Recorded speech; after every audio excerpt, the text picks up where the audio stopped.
Cordial saludo, apreciados hermanos, que Dios les bendiga. Espero hayan tenido una semana muy bendecida. Vamos a dar continuidad al estudio inductivo de la Biblia y para eso vamos a responder la pregunta: ¿qué es el estudio inductivo? Es un método de estudio bíblico que nos ayuda a observar la estructura directamente en el texto. Comenzando con la Biblia misma, uno aprende cómo meterse en un pasaje por su propia cuenta y así ver mucho más de lo que vio en el primer vistazo. Entonces se relaciona e interpretan los datos y se hace una aplicación apropiada. Para eso vamos a usar la Biblia como única fuente de información acerca de la Biblia. Las características del estudio inductivo son las siguientes: se lee la Biblia, no se lee un libro acerca de la Biblia, tampoco vamos a utilizar comentarios bíblicos, ni la opinión de expertos, ni el sermón de la semana pasada.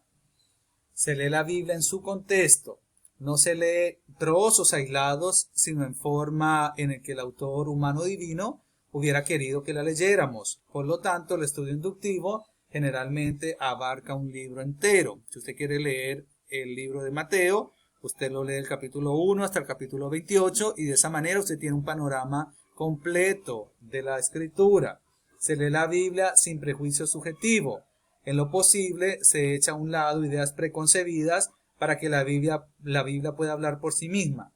Se lee la Biblia con la mira puesta en Dios. El Espíritu Santo es el maestro y una actitud reverente y humilde es necesaria si hemos de entender su palabra. Se lee y relee la Biblia.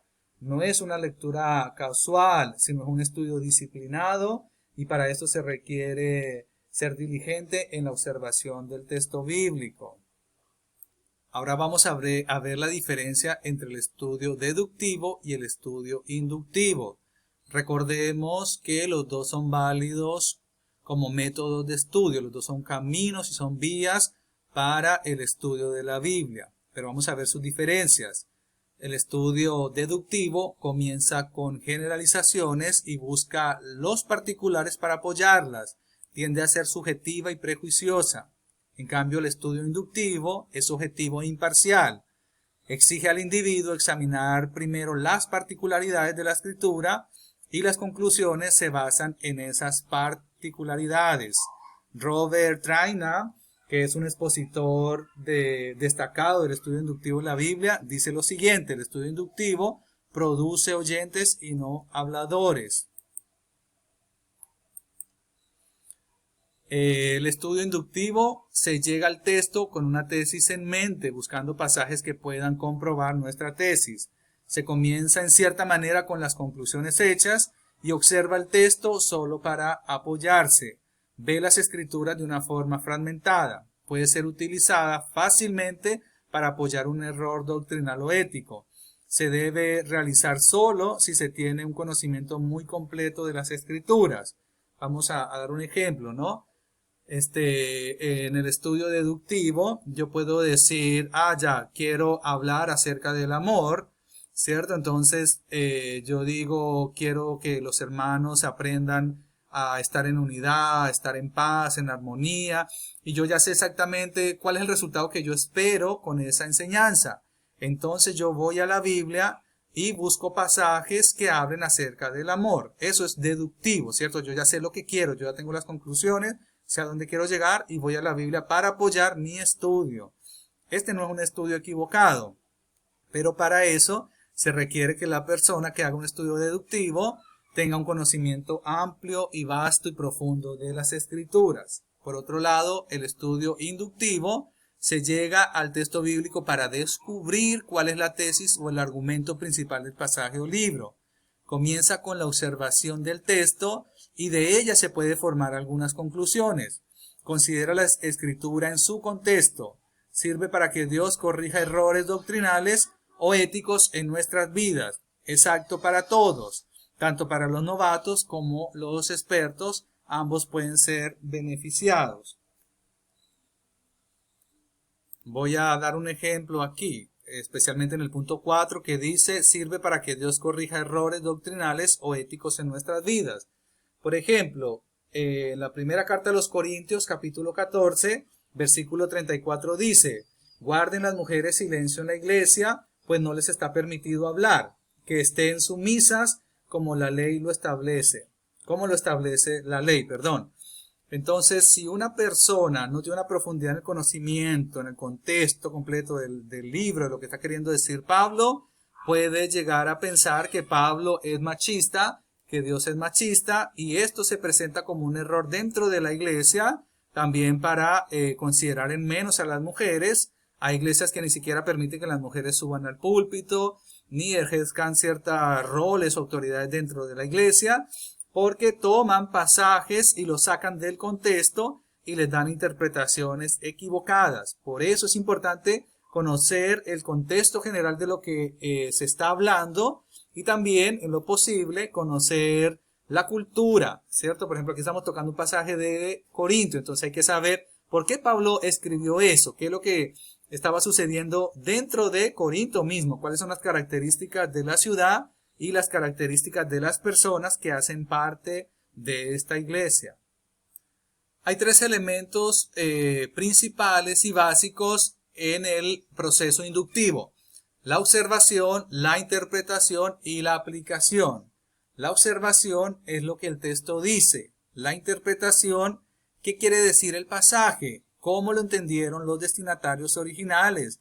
¿Qué significó para ellos? Y la aplicación, ¿qué quiere decir para mí personalmente? ¿Qué verdades puedo poner en práctica? ¿Qué cambios debo hacer en mi vida? ¿Qué significa?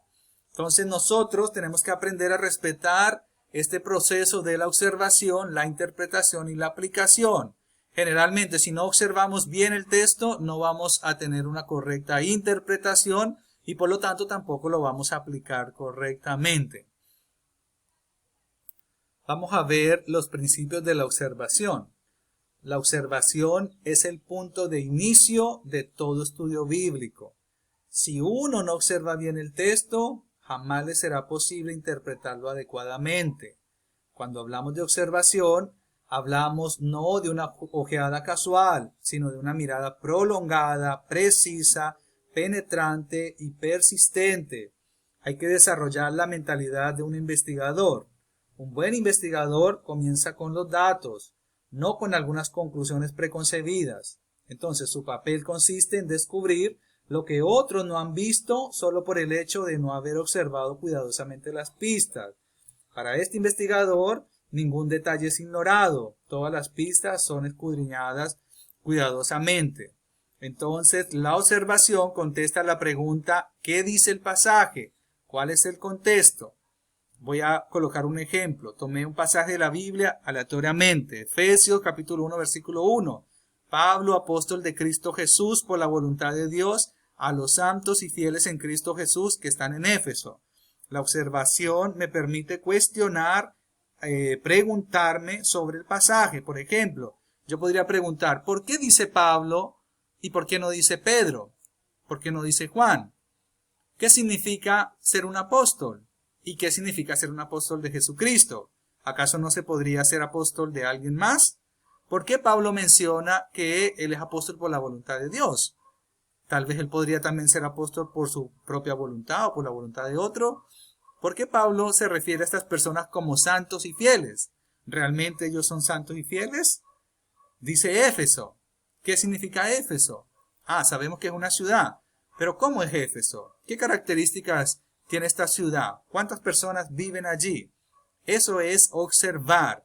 Es mirar las palabras y no dar por sentado que yo sé todas las cosas, sino cuestionar, preguntarme acerca de lo que está escrito allí. Hay 4 áreas principales en las cuales ejerceremos nuestra observación. Primero, vamos a hacer la observación de términos. Un término es una palabra en contexto. El significado de la misma palabra puede variar de un contexto a otro. Así que dediquémonos a ser investigadores bíblicos. Entonces, en esta observación de términos, nosotros observamos palabras repetidas, frases repetidas, términos difíciles, personas mencionadas, tanto divinas como humanas. Podemos observar lugares, ¿cierto? Entonces, tenemos muchas informaciones, muchas cosas que nosotros podríamos observar. Ahora, considere los siguientes términos a continuación en su contexto bíblico y escribe la definición correspondiente. Entonces, para este ejercicio vamos a utilizar la Biblia Reina Valera de 1960. Hay muchas otras versiones, pero también cambia el significado de todas estas versiones. Entonces, esta es la que va a ser la que nos va a ayudar para este ejercicio. Ustedes van a observar la palabra nosotros en estos pasajes bíblicos y ahí van a escribir a qué se refiere, quiénes somos esos nosotros. Igualmente, en el otro ejercicio, la palabra carne, ustedes van a ver que se menciona la palabra carne, pero tienen que describir allí a qué se refiere con este término de carne. 2. Vamos a hacer observación de la interrelación entre los términos. Para transmitir ideas y conceptos, un autor interrelaciona palabras de acuerdo a ciertos patrones lingüísticos y literarios, es decir, a ciertas formas de la literatura. Al observar las interrelaciones entre los términos, comenzaremos a descubrir la estructura de un libro o parte de un libro. Para ello tenemos que tener en cuenta, por ejemplo, el tiempo. Si el autor está hablando, mencionando sobre un tiempo lejano, sobre un tiempo presente, sobre el tiempo futuro.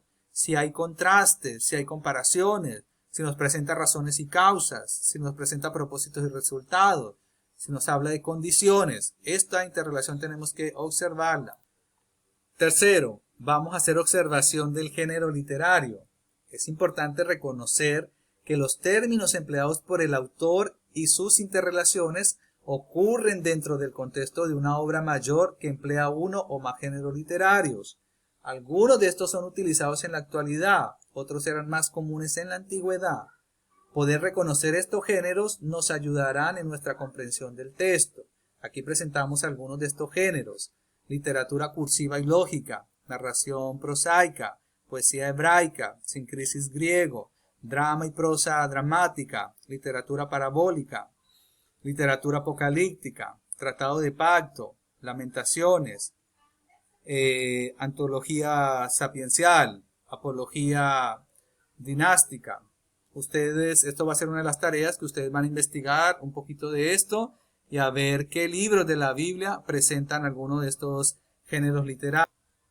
Un género usado frecuentemente en el Nuevo Testamento era la literatura epistolar, ¿cierto? Hay una diferencia entre la manera de escribir una carta en el primer siglo y en el siglo XXI. Vamos a ver las diferencias. En el primer siglo, primero va el nombre del escritor, luego nombre del destinatario, saludo, oración y acción de gracias, texto, saludo final y despedida. Esto se cumple mayormente en las epístolas del apóstol Pablo.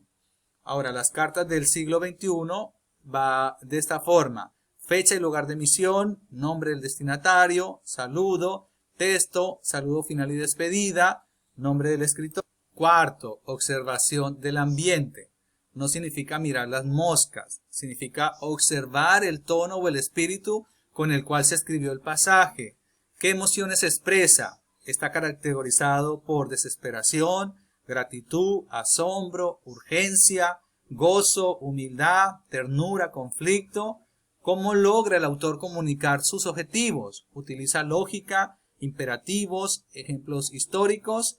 Nosotros, observando las cartas de Pablo, podemos ver que Pablo muestra su corazón. Pablo es muy expresivo. Él puede ir de una situación de enojo a una situación de gozo y él expresa con claridad. Entonces la observación nos permite observar esos cambios de tono que se presentan dentro del contexto de la carta. En un mismo libro puede haber diferentes emociones o incluso cambios dramáticos de tono. Voy a dejar aquí algunas recomendaciones o ayudas prácticas. Estas preguntas son esenciales, usted necesita memorizarlas, aprenderlas, porque le van a ayudar en el estudio inductivo de la Biblia. Siempre nosotros nos preguntamos: ¿quién hizo qué? ¿A quién? ¿Cómo? ¿Cuándo? ¿Dónde? ¿Por qué? ¿Y con qué resultado? Con estas preguntas usted siempre tiene que abordar el texto bíblico. Cuando usted está leyendo, usted tiene que tener estas preguntas en mente. ¿Está nombrando quién? ¿Está nombrando dónde? ¿Está nombrando cuándo? ¿Está dando qué informaciones nos está dando el texto? Bueno, yo estaré haciendo otro video para dar unas explicaciones acerca de las tareas que vamos a presentar en esta semana. Dios les bendiga.